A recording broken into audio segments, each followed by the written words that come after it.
1966 ঠিক ওই সময়টায় আমি জুয়েলারির সাথে তখনও ইনভলভ হইনি, কিন্তু যেদিন খুব কানেক্টেড ছিলাম, আমি পাশেই ওয়াইজঘাটে থাকতাম, আমার খুব ছিল, যাতায়াত ছিল ওই ইসলামপুর ইসে আর কি। তা একদিন এই মিস্টার বৌদ্ধ, কালিদাস বৌদ্ধ একটা মিটিং ডাকছিল। সেই মিটিংয়ে আমার সৌভাগ্য হয়েছিল, আমি ওই সুশীল মালাকারের সাথে, রশিদ সাহেবের সাথে ওখানে আমি ছিলাম। তখন আমি যতটুকু জানলাম বা দেখলাম, ওই দিন ঢাকা জুয়েলারি সমিতি নাম করে একটা কমিটি গঠন হলো। সেই কমিটির আমাদের নিউ মার্কেটের ওটা মানে সম্ভবত নূর জুয়েলার্স ছিল, আমার যতটা মনে পড়তেছে, সানাউল্লাহ সাহেব। আর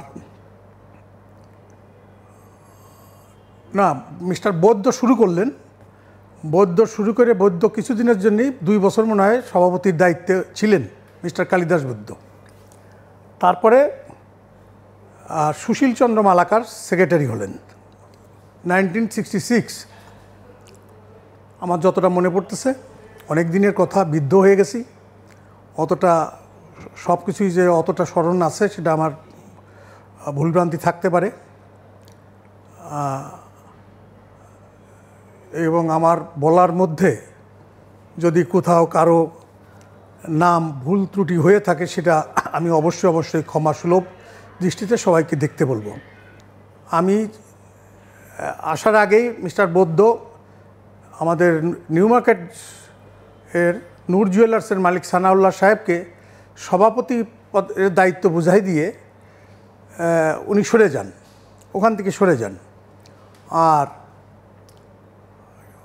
আমি আসার পরে মিস্টার মালাকার, সুশীল চন্দ্র মালাকার, উনিও আমাকে দায়িত্বটা বুঝাই দিয়ে সকলের সর্বসম্মতিক্রমে, ইসলামপুরের দোকানদার সবাই সর্বসম্মতিক্রমে আমাকে দায়িত্ব বুঝাই দিয়ে উনি সম্ভবত এই দেশ ছেড়ে উনি চলে গেলেন। এরপরে 1970 সালে আমাদের জনাব শামসুল আলম সাহেব, উনি একদিনে আমাকে ডেকে বসলেন, ডেকে বলল যে আমি তোমার নাম শুনেছি, তোমার সাথে তো আমার অত সামনাসামনি অত পরিচয় নেই, তা এরকম তুমি তো আমার দেশেরই ছেলে, তো এরকম শুনলাম যে একটা জুয়েলারি সমিতি, ঢাকা জুয়েলার্স সমিতি নাম করে একটা সমিতি আছে, তা আসো, এটাকে বাদ দিয়ে এখন তো এটা তো দিন দিন এটার বাড়তেছে, আমরা এটাকে একটু বড় আকারে করার চেষ্টা করি। তা আমি বললাম যে এটা তো ভালো কথা, তার কারণ একদিন তো এই অবস্থায় থাকবে না, এটা যদি বড় করা যায়, বড় হয়, আমি আপনার সাথে একমত, এটা আপনি করতেই পারেন। আমার যতটুকু সহযোগিতা করার প্রয়োজন হবে আমি সেটা চেষ্টা করব আপনাকে করে যাওয়ার জন্যে। তারপরেই আমাদের যাত্রা, ওখান থেকেই আমরা কিছুদিন পরেই 72 সালে সম্ভবত আমরা ঢাকা জুয়েলারি সমিতিটাকে বিলুপ্তি করে আমরা সবাই মিলেমিশে আমরা বাংলাদেশ জুয়েলারি সমিতি নামকরণ করি, করে আমরা যাত্রা শুরু করি।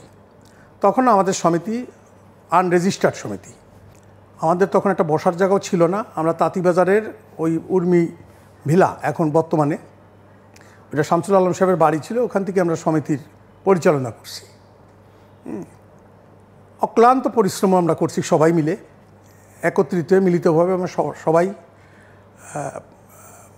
এটা নিয়ে আমরা খুব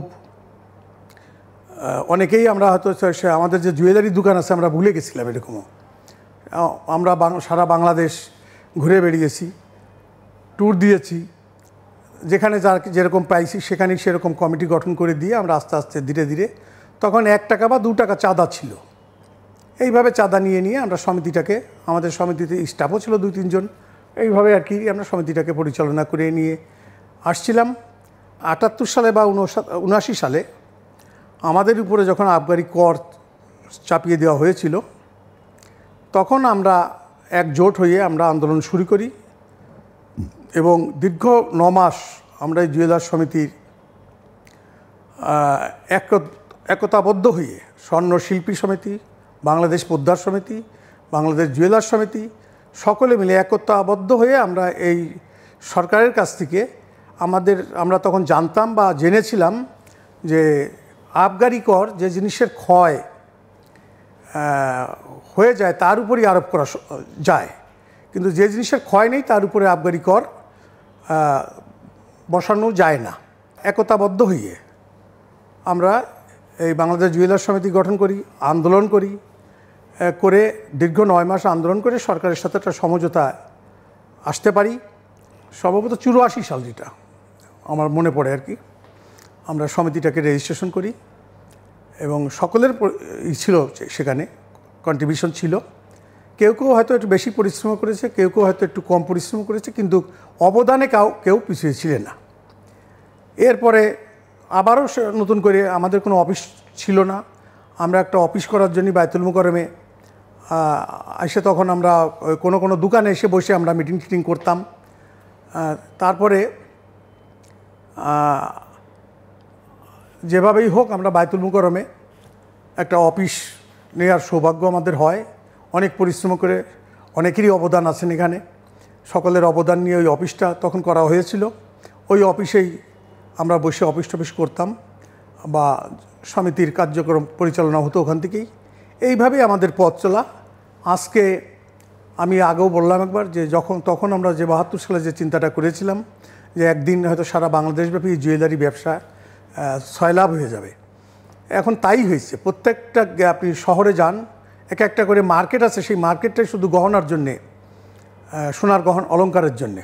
আমি এই সমিতির আরও উন্নতি হোক, সফলতা অর্জন করুক, এবং যারা এ পর্যন্ত প্রেসিডেন্ট সেক্রেটারি হয়েছেন সবাই আমাদের এই সমিতির পিছনে আন্তরিকভাবে পরিশ্রম করেছে এবং এই সমিতির উন্নয়ন কিভাবে হবে সেই প্রচেষ্টা সবারই মনের ভিতরেই ছিল।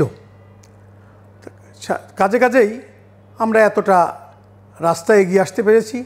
আজকে এখানে আমি বসে কথা বলতেছি, এটা আমার কাছে একটু ভালো লাগতেছে এই কারণেই যে জুয়েলার্স সমিতি তার নিজস্ব পায়ে নির্ভর হয়ে একটা অফিস এখানে করেছে। আমরা এর আগে বায়তুল মোকাররম বসতাম, এখন আমাদের সমস্ত বায়তুল মোকাররমের সহ ঢাকা, বাংলাদেশ সহ সমস্ত ইয়েরা এই অফিসে এসে সবার সাথে সবার দেখা হবে, মিলিত হবে। এটা আমরা বায়তুল মোকাররম থাকতেও আমাদের এটা একটা ছিল। আমরা প্রায় সবাই অনেকেই বিভিন্ন জায়গায় আমরা সফর করতাম, সবার সাথে মিলিত হতাম, সবাইকে একটু উৎসাহ যোগাতাম কিভাবে ব্যবসায়ী করা যায়। তবে ঢাকায় বিভিন্ন অঞ্চলে মার্কেট হয়ে যাওয়ার পরে জুয়েলারি শোরুমগুলো এত ডেভেলপ হতে থাকলো, নিত্য নূতন শোরুমের ডিজাইন পরিবর্তন হতো।